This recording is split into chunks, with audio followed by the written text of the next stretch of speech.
Hello, fellow Losters. Today we have Anuja from the other part of the world. I think she's from the US, and her profile was very interesting because she's a bilingual. So over to Danya for a formal introduction before we proceed further. Yes. Anuja Ghimire writes poetry, flash fiction, and creative nonfiction. She is the author of 2 poetry books in Nepali, Ankur and Arthat. She recently published a poetry chapbook in English, Kathmandu, Unsolicited Press 2020. Her poetry chapbook, Fable Weavers, is forthcoming from the Ethel Zine in fall of 2022. An associated editor for Up the Staircase Quarterly, her poems and essays have been nominated for Best of the Net and Pushcart prizes. She works as a senior publisher in an online testing company. She enjoys teaching poetry to children in summer camps. Her work found home in print and online journals and anthologies in Nepal, India, Bangladesh, the US, Canada, the UK, Scotland, and Australia. She lives near Dallas, Texas, with her husband and 2 children. We are very happy to have you on LOL, Anuja. Yes. Thanks for gracing LOL. And it's, I mean, you are all in one woman, it seems. And normally, they say, it's always the traditional in-print books. But these days, it's either e-book or self-published print book or print on demand. Those are the things. But yours is a chapbook, first one. Is it first one? Yeah, both of my books are chapbooks. Poetry books recently published are chapbooks. Can you tell us why chapbooks instead of the, a conservative path that we all take? So it's really interesting. I started writing as, in Nepali when I was in Nepal, and then I published 2 books when I was quite young, actually. And then many years later, I started being published, and I was thinking about a collection. And then I read books about how to put together poetry books, and I gathered the idea that it has to be related by a theme. Something has to tie it together, a common thread. Okay. And I just put together poems that I think went together, and it turned out to be like 21 pages, and which was a chapbook. And that's the reason. And usually many writers also include their chapbooks in their full length, like 100. If it's a book that's 100 pages, it might be consistent of several of their chapbooks as well. Okay. And I have so many poems that I was overwhelmed about putting together a full-length book. And I thought starting with a chapbook, something that you can finish in one reading, gives you an idea of what I am about. So it was exciting. So I did that with Kathmandu, and the same with Fable Weavers. I am thinking about a full length next, so we'll see. Okay. Yeah. So my question to you is, Anuja, see, poetry is not. I think when I read your profile and it said you teach poetry for children, though you can teach them nuances of poetry. How do you? I mean, I still am. My mind is still grappling in the question as to how do you teach poetry to someone? How do you teach them to write or like see anything related to writing? It's all an expression of the self, right? You write a novel, you write a poem. Everything is an expression of a self in some form or the other. It is easy for us to there is not one set principle to write a poetry or a novel. There is not one set of rules that we have to follow. So how do you teach people or children to write poetry? Is my question. That's a very good and interesting question that I often think about too. I think a huge part of writing is reading, Mm, mm, and that you know that you have read a good poem when you have read a good poem, like that it mm, makes you feel something. It's something you can relate to, and you, even if it's a poem written by someone who may seem very different from you, very different set of life experiences and understanding of things, but there is something about that poem and the experiences or feelings expressed that you find as that speaks to me, I think. And some language conventions are unique to poetry as opposed to, because I write in other genres, essays, flash fiction, and stories. Some some genres have different characteristics, and some things are unique to poetry, like mm, the use of compact language, figurative language, just the appearance. So those are the things that we can aim for. But mainly, it is reading good poems that gives you an idea of what a poem is about. And whenever I do workshops, I start out with examples of good poems, what poetry could be, the different genres, and usually here, because my children attend school here, and I write professionally, I develop e-learning materials in which poetry is included.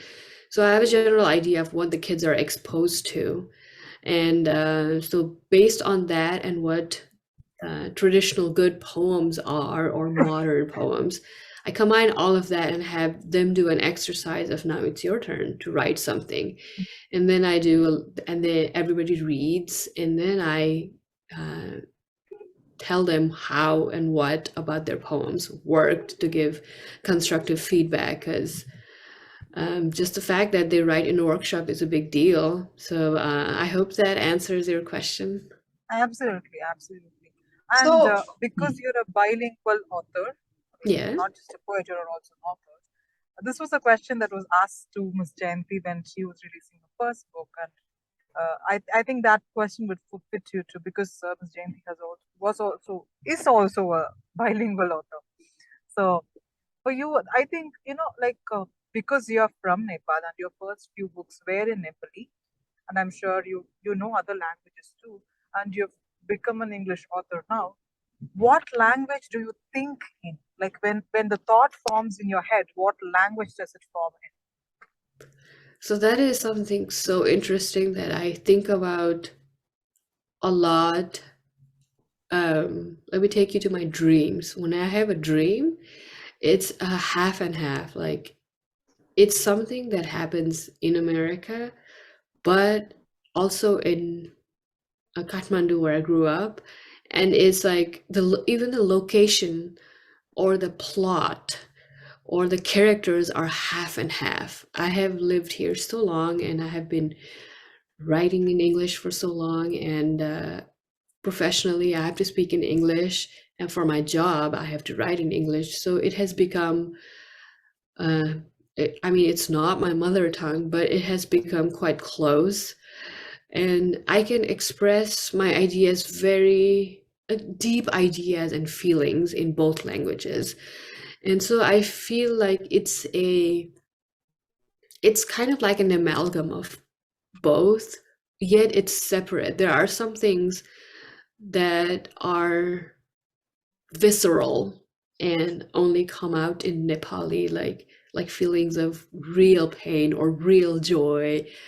But I wake up, I set up my alarm, and I'm like, oh my God, it's time to wake up. So it's in English. So you know what I mean? So Yep. it has become both. As you said, I'm learning Japanese, which I was learning in school, and it just learning all these different languages and being able to communicate in these, I think, expands your mind and the way you approach language, the way you see similarities and differences. It changes you in a good way, and it influences your writing too. Yes. And I feel like, thank you for asking this question, because in 2020, after COVID, there were a lot of Zoom readings that I was fortunate to participate in, and I participated in a lot of Nepali Zoom readings. So I got to write in Nepali again, and then I realized that I had lost it, and how it had gotten better because now it had a world experience. Like my poems had bits of English style of writing, how the poems, I understood the difference in approaches in Nepal and in Hindi poems, how our figurative language is different, how the way we write about politics is different, how we approach the general idea is different, and how the use of rhyme, we rhyme more in Hindi and Nepali in poems and in songs, and how it's more about getting into the poem, like into the nuances of words in English. That was my observation. And by giving a little Nepali hint to English poems and giving a little hint of English, made both more beautiful and different, and I really, really enjoyed it. Yeah. So in that context, I mean, since we are talking about poems, how much importance do you think should be given to the craft of poetry, of a poem? And how much can it be really crafted, chiseled, or, should it be done that way? Because poetry is so sensitive expression, right? So in your workshops, how much do you encourage in the craftsmanship? So generally, it's for children. Okay. So just getting them to write is a success to me. Like in this era of video games, being online so much, all the activities they could be doing, if they showed up and participated in writing poetry. I also do essay contests. I judge essay contests for kids. Just the fact that they participated when they could be doing anything else, I just appreciate that.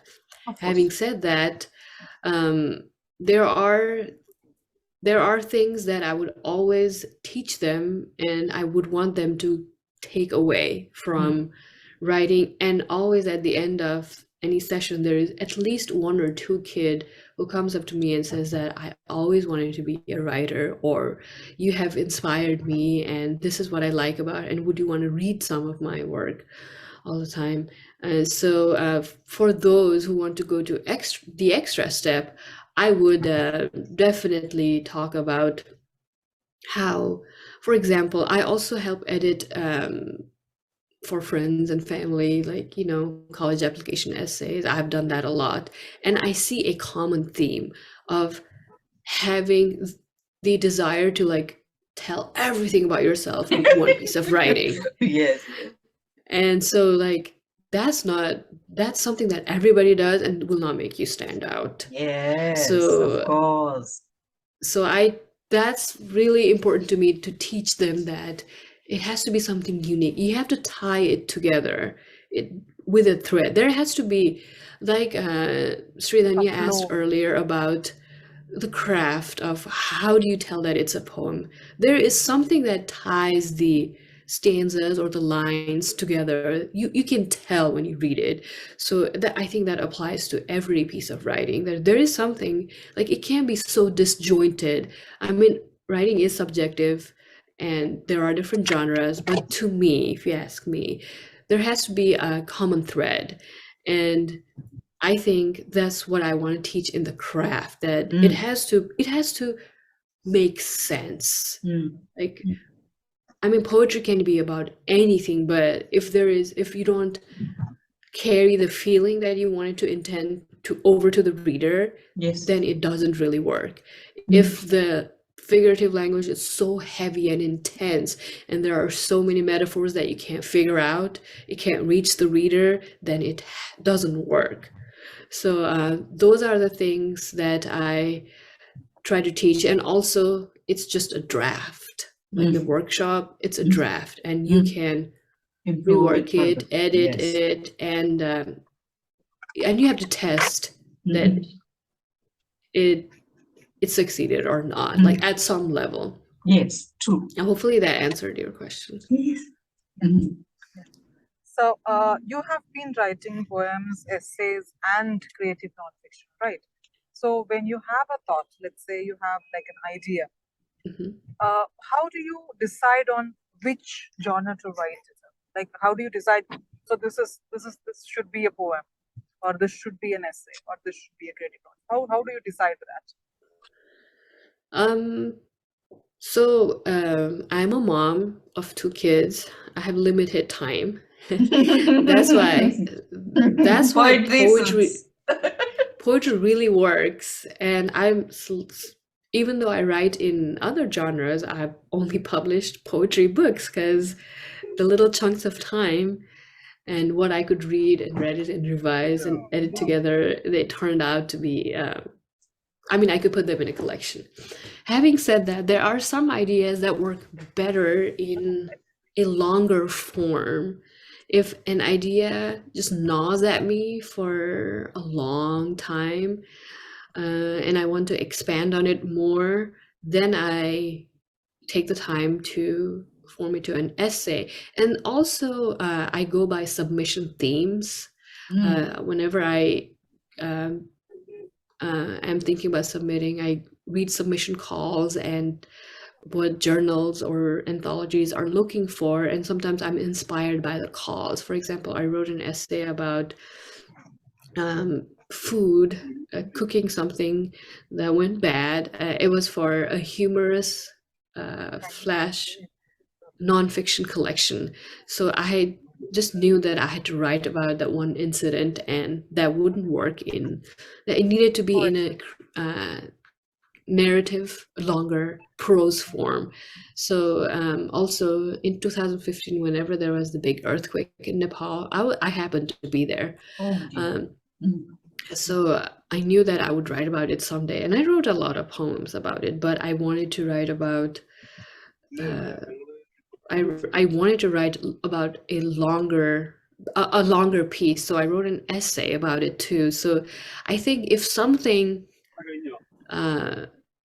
really gets a hold of me and I can't shake it, and I think about it and I feel like I have something more than a page to say, then I decide on an essay. About fiction, I'm really fascinated by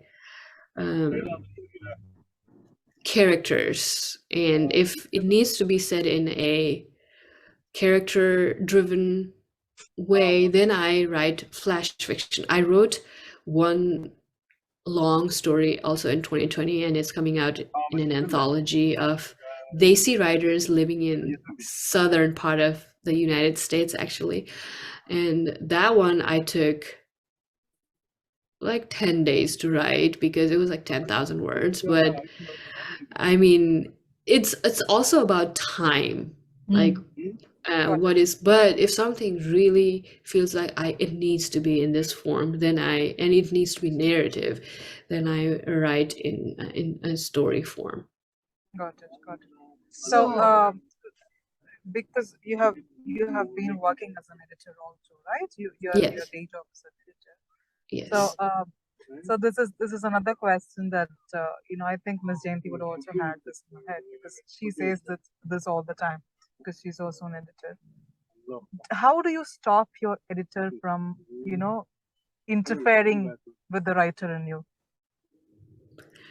That's a very good question. So it's really easy to edit somebody else's work. It's for my work, I have to review and edit, and I also edit, and I volunteer to edit newsletters and poetry, and it's really easy for me because having done workshops in college and grad school where some people can be harsh about feedback.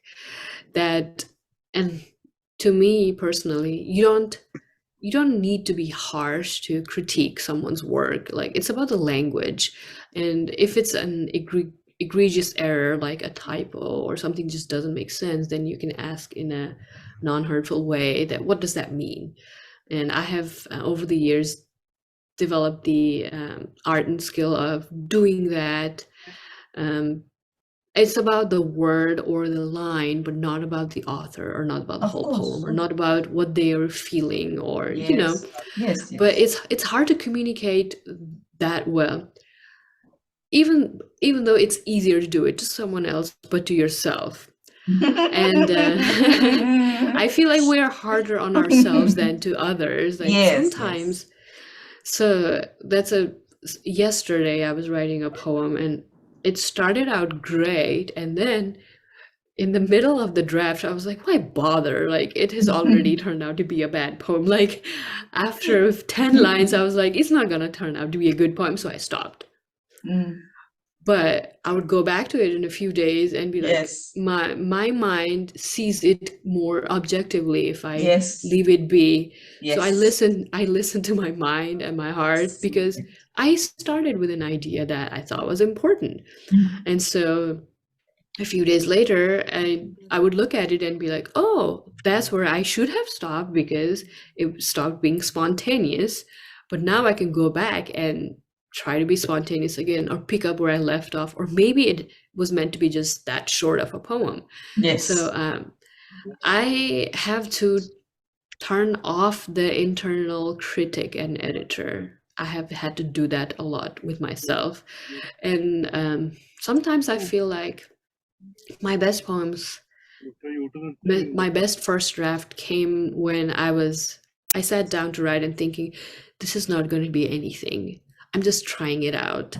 It's okay if nobody has to read it. I'm just testing if I can still write. If I just do that and write, then the editor in me is quiet. And the next day or a few days later, I look at it and I feel like, oh, this was actually good. Like, I can make it work. So it has happened to me so often. And also I feel like sometimes I have like a bad headache, or I'm tired from work, or it's like late at night, and I still feel like writing, and I write something. In those moments too, the editor is also tired to critique and to interfere. So I feel like if we're trying too hard to be like, this has to be the best work ever, like people expect me to write good, then I think you get in your own way. Yeah. But sometimes I have been thinking about an idea for a long time in my head too. I have written some of my good poems came out that way too. That I'll be cooking and I'll still think about the metaphor. I'll be driving my kids to school and I'll be still thinking about. So whatever comes out is like a good poem. So that has also happened to me. But sometimes, and be like, oh, I can write about that, and it just doesn't work sometimes. Yeah. So I accept that some poems will just be drafts. But sometimes. Yeah, you proceed, please. But sometimes I leave those in drafts, and on days in which I cannot write something new, or I don't feel like going to submission calls, but I still want to write, sometimes I can make those bad drafts, revise and edit, and they turn out to be good poems. And sometimes it's years later too, but I don't discard. Okay. And so it works in different ways. That's fantastic. I mean, to keep and revisit, it works. I know I've experienced also. I want to digress a little bit. Are you having any plans to write fiction? And if you have, what will it be about, and when can we expect that?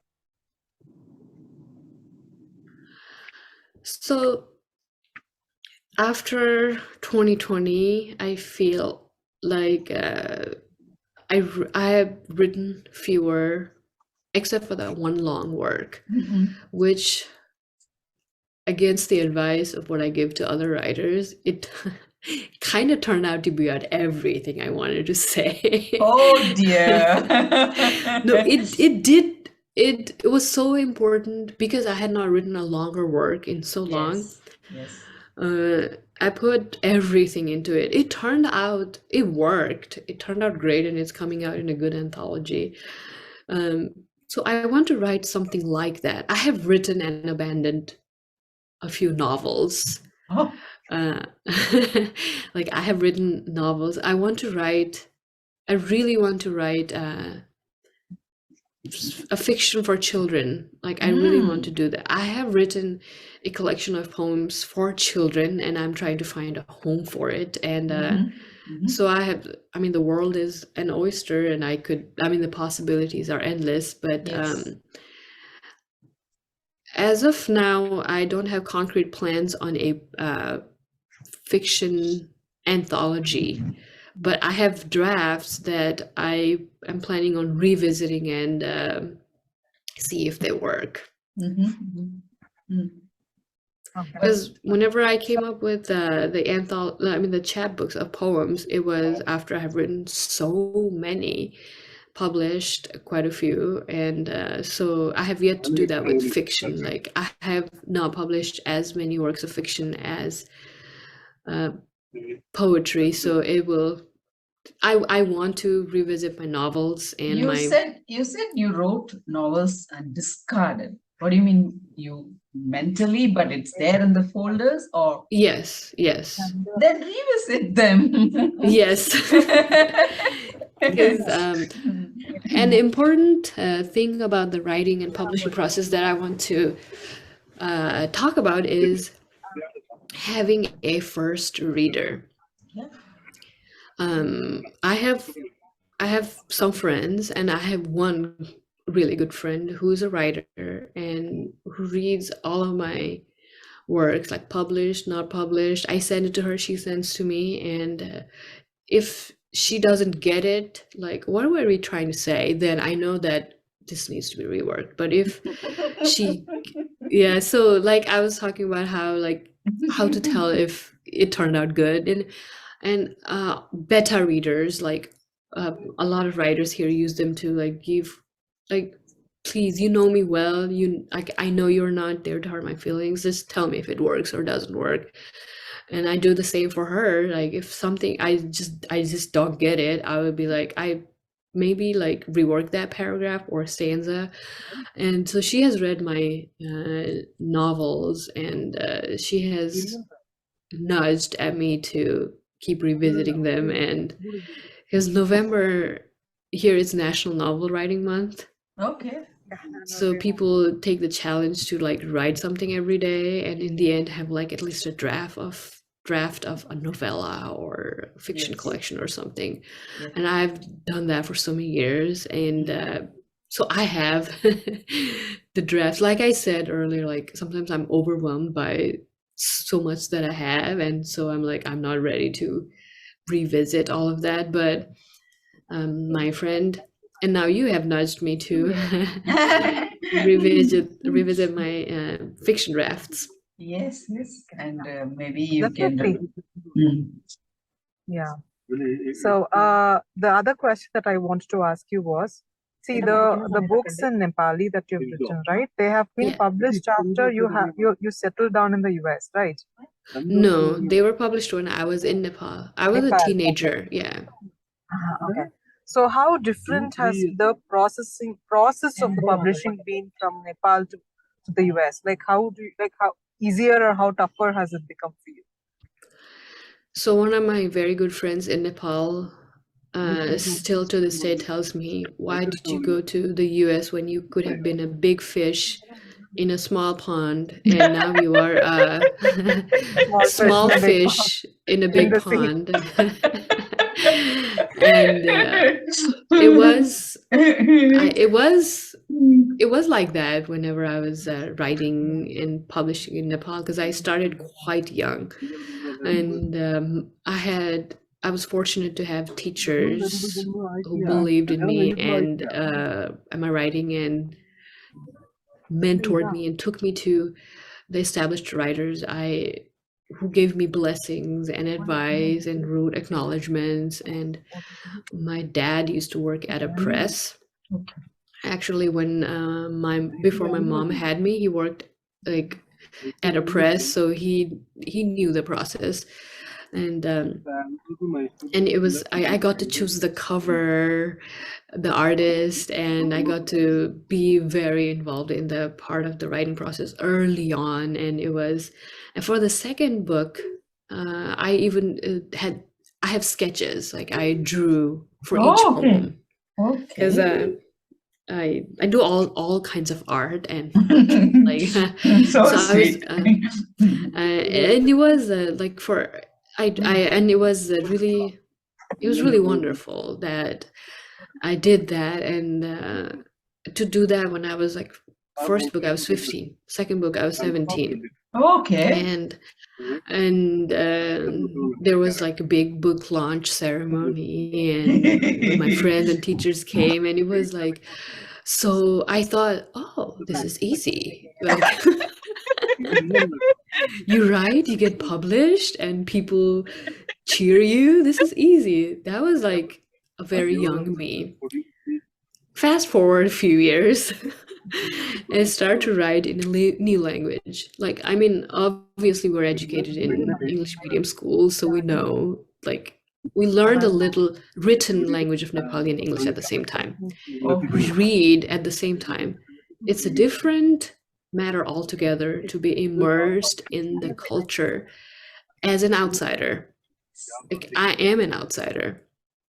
And it's different to be a woman and have, like, there are some things that only a woman will understand. There are some things that only an immigrant will understand. There are some things that only a mother will understand. And and to be a working mom, to do all of this and that. Then I realized, oh, this is not easy. And I remember when I had my first baby and I thought, oh my goodness, I will never be able to write. Like, when will I ever have time? But whenever it's in your blood and your soul, you cannot stop writing.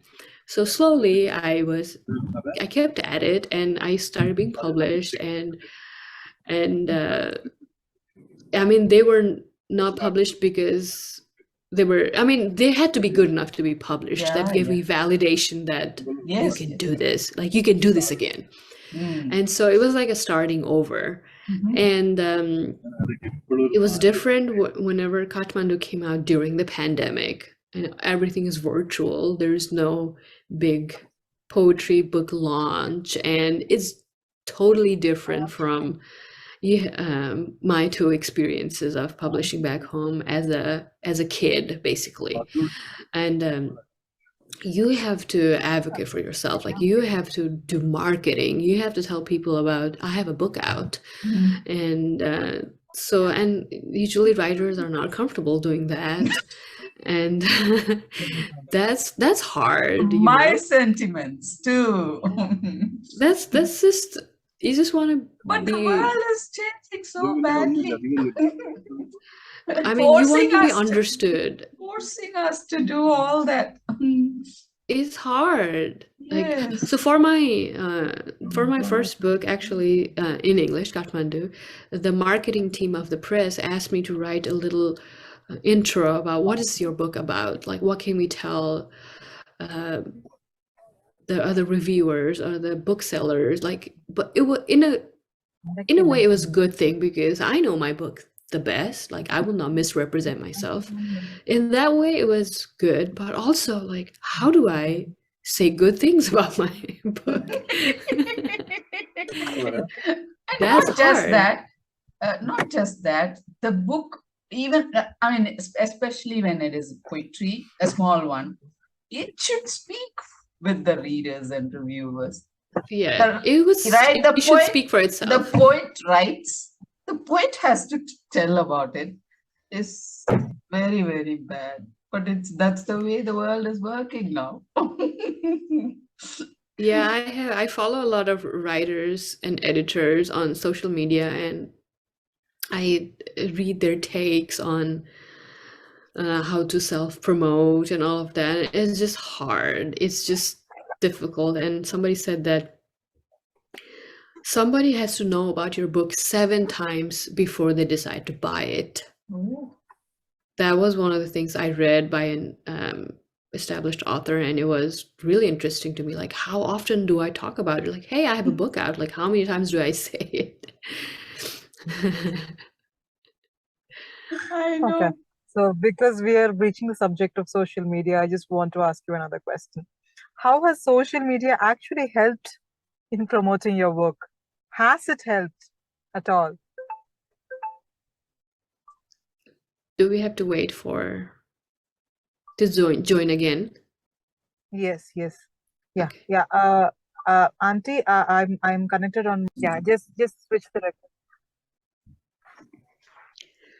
So, like we talked about self-promoting being hard for writers, I realized and I learned that targeted social media presence really helps. Like, I only follow writers on Twitter, like writers, editors, journals. I only follow on Twitter. So whenever I'm on Twitter, it's about poems that people retweet or books that they talk about, and journals, the submission calls and all of that, and publication updates. Like, if I have a poem out, I'll post it on Twitter. And so in the 4 years that I've been on Twitter, I have made some very good writer friends, and I believe that that's the way to that's the easy way to and comfortable way to promote your books. That if it's a trade, like if I really like a writer and their media presence, I would, of course, like whenever they have a book out, I'll buy it, and they would do the same for mine. And that's the way. And I don't know how to define like digital friendship, but it's reality now, Yes, so yes, that's right. so I have digital friends whom I support, and I read whenever they have some things out, and they have connected me with opportunities. Like, I have been participated in podcasts, online readings, and all through digital connections. And those are like-minded people who are uncomfortable with promoting themselves, but I usually I'm very comfortable sharing what works that I've loved, like somebody else's books that I've read, and other people would do that for you. So I think social media can be a tool to approach a bigger pool of like-minded people. I mean, there will always be trolls and haters or somebody who's there to just put you down, but you just ignore that and you go with the good friends that you have made who support your work and are there to promote you and connect you with other like-minded people. Like Sudha found me on on social media after she read one of the poems, and she connected me to you guys. So this is part of the writing journey, that now I know you and I'm able to have this time of connecting with you. Yeah. Got it. Yeah, I just have another question, and then we can go to the next segment of this session called the World of W's. Yeah. So my last question is, because I understand that you are an immigrant in the US and you have been writing a lot, and I know that even if you are going to try to be relatable, there will be parts of you which are, you know, very very authentic to a Nepali, right? So my question is, when you're writing different forms of genres of writing, right, like essays and poems and everything, would it won't it like rightly fit into a blog? Like if you start like a blog where you can combine it all, where you can bring your authenticity of an immigrant. Do you think blogs might work for you? So, I'll tell you about an experience in graduate school. It was a sonnet writing class. Everybody was supposed to write in that form. I wrote a sonnet about Radha and Krishna because their a love story, Radha and Krishna. And I had a lot of references that somebody from India or Nepal would like readily get. But for somebody else, it would be, they would have to look up things.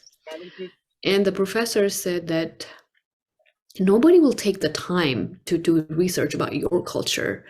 Something very hurtful that the professor said, which made me think that I have to do research to look up Western mythologies, pop culture Exactly. references, and all the time. Like, I look up, I don't know everything. I look up, even though I've been here for a long time, I don't know whenever if they're talking about before my time or before I was here, then I have to do research. Then I think every good reader will do the little research. So I was kind of inspired to prove him wrong, to write about where I'm from and what I feel like is unique to being a Nepali, but also universal. There are some things I believe that if you write about something in depth, a deeply personal thing can be a universal feeling. Absolutely. True.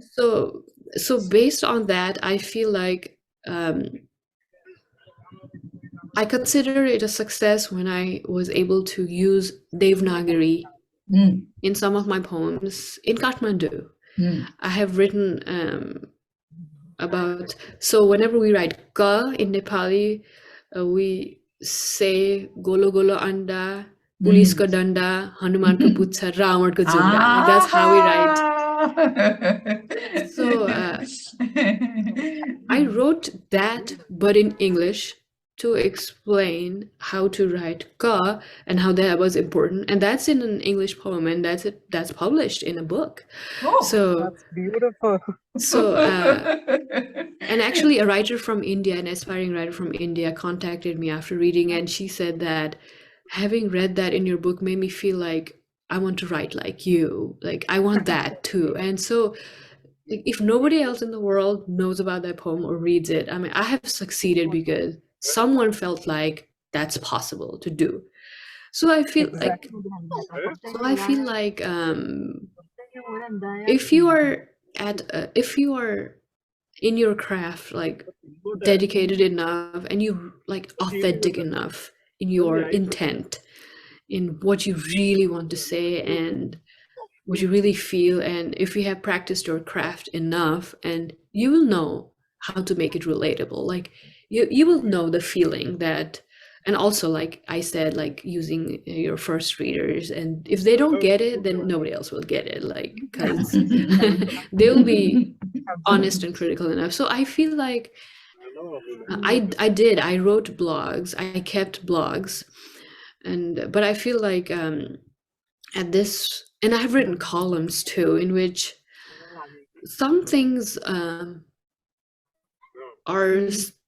friendly to some genres, like columns. I wrote about something in a column about seeing a mustard plant and how, like, observing that as I was walking as a kid going to get milk in neighborhood, and I felt like I'm so alive, like I'm noticing everything, and I see the flower pop and the colors and the sun and the green around it and the cow mooing, like people talking, and I'm still thinking about writing a poem, and that to me is feeling alive. Like, to me, that's like a complete feeling of being alive and wanting to write. So I wrote about that in a column, and like the cow, getting the milk, like walking to get the milk, the mustard seed, living by a paddy field, like this is all very different to an American, but like I said, it was published in a column. So I think if you practice your craft long enough, you read, and you know like what makes good literature, like if you do all of that, then you know how to make it work. And blog is one medium to do that.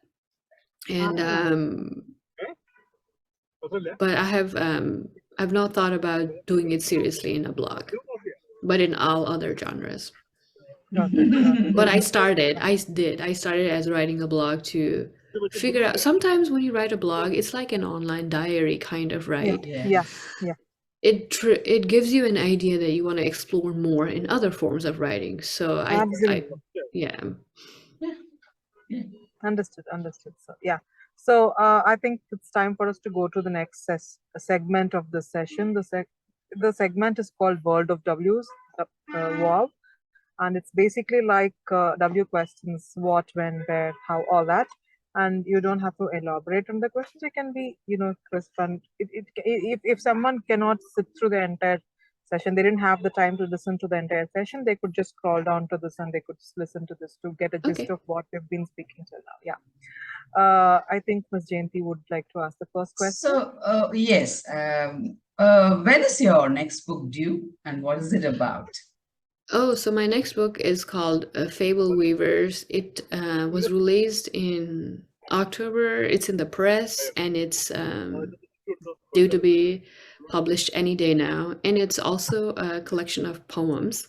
Okay. And I had a launch reading a few weeks ago, and I realized sometimes you don't even know what your book is about.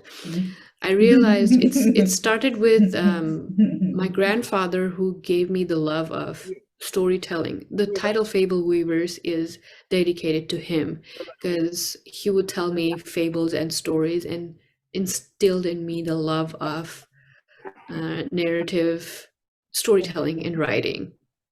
Rings So a it's bell, about Danya. Rings a bell, Danya. Yes. She has her first book was out in January, and she has dedicated to her maternal grandfather who instilled in her storytelling. So that's just wonderful. Yes. So yes. So my question to you is, how long do you usually take to write and edit a poem? One poem. I'm not meaning like a book, like one poem usually. So it depends. Like I said, sometimes I compose or edit in my head and then it comes out in a draft, or it depends, but usually I have timed to see, because like I said, I'm a mom with other things going on and I have to carve out time. Usually 20 minutes is for the first draft. I spend 20 minutes just to write it all out. I don't write really long poems. My longest poems are 2 pages. I don't really like write really long poems, and even those like free flowing, 20 minutes, half hour is a good time to write the first draft. Editing is a different story. It may be different phases of editing. Sometimes I go back after weeks, sometimes I go back after months, sometimes I go back after years if I have not.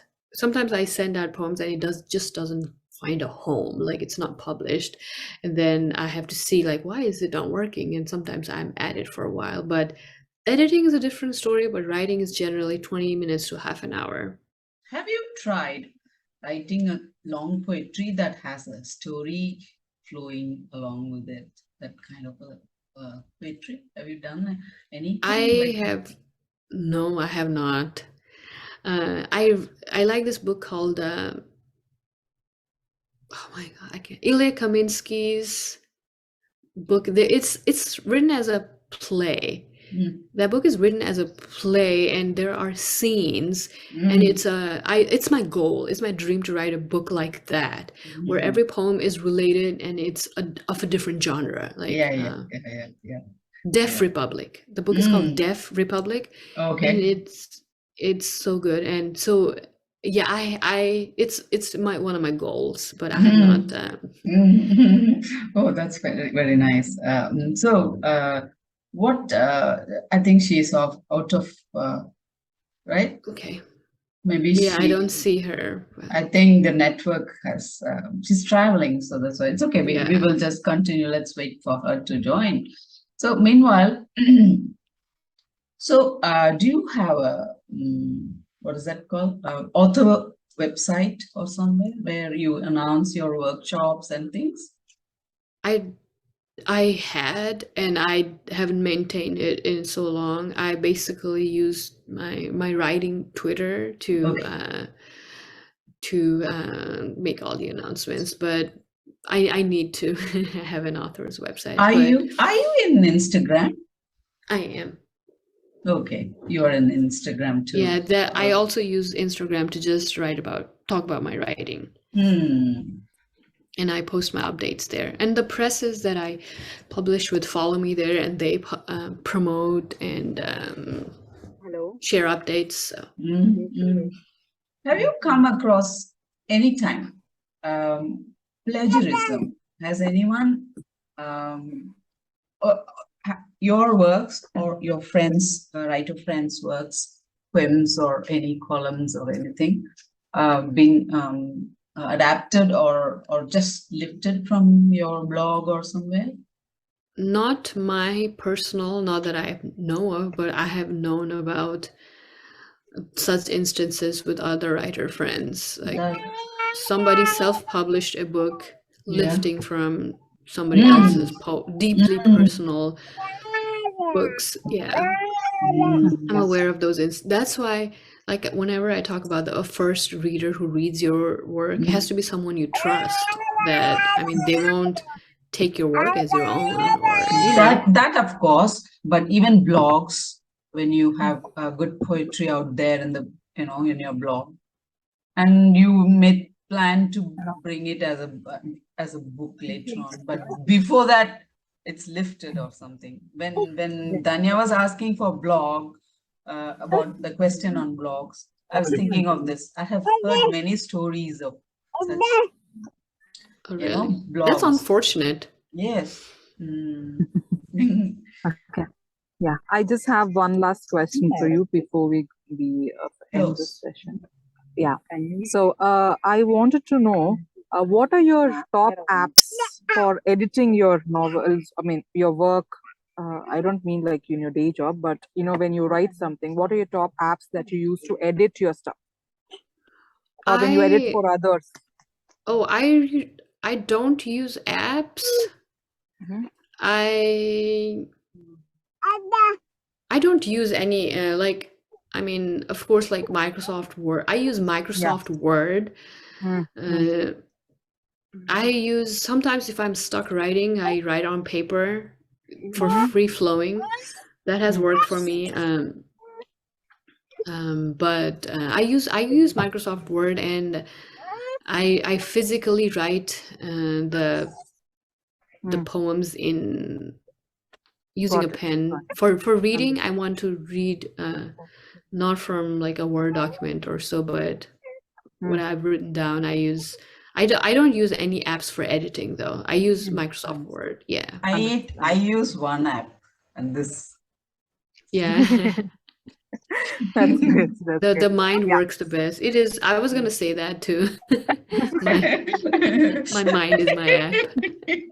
Yeah. That's great. That's great. So yeah, if you can share with us, what you felt about the session, and if you have like parting advice for aspiring writers who are listening to this podcast, that would be great. Well, thank you. I felt at home because you are just fabulous. Sweet. Your questions were, they were very warm and genuine, and I felt at home. And thank you. Sweet. Like I was not. I really enjoyed our time. That's so sweet. So thank you for the opportunity. What I would tell me, if I were just starting out, would be patient. Sometimes we want to be published and validated, like, oh, I'm good, like, or please read me, or like, I have something good to say too. And sometimes, like, just life, you need to have some life experiences to be a good writer. Like, I think just like being from a different country, being somewhere else, having been through life experiences, like being a mom, all of that has helped me become a better writer. Or most importantly, I think the most important thing to be a good writer is to be a good person. Patience and good I person. I think because if you are not if you're not honest and good, then your writing is also fake and not genuine. And it's not just about making up words and writing something. It's about having something that will stand the test of time. And Yeah, you can't do exactly. that if you're faking it, and you Yeah, can't do that if you are faking yourself. Like, you have to be brave in your honesty with yourself. true. Most importantly, just read a lot. Yeah. And build good network with writer friends, because they will understand you. Like, they will understand the journey. And also, don't compare yourself with other people, because everybody everybody has a different journey. And sometimes some people are luckier than others too. Like, they're at the right place at the right time and just getting published, bam, bam, bam. But sometimes books just don't take off right away, but maybe discovered later. But if you are dedicated enough, then it will work out. Yeah, yeah, yeah. Thank So you so much for lovely having. talking to you, It was Anuja. great You talking said to it, you. Thank you you so felt much. at home and warm. Talking to you, I felt the warmth also. Your Yes, tonality, Thank absolutely. your you. body language, facial expressions, and yeah, lovely talking to you. You seem so calm. Yeah, That very lovely. Yes, yes, very soothing as a person. It was really good to yes, talk to you. Oh, yes. thank you so. I really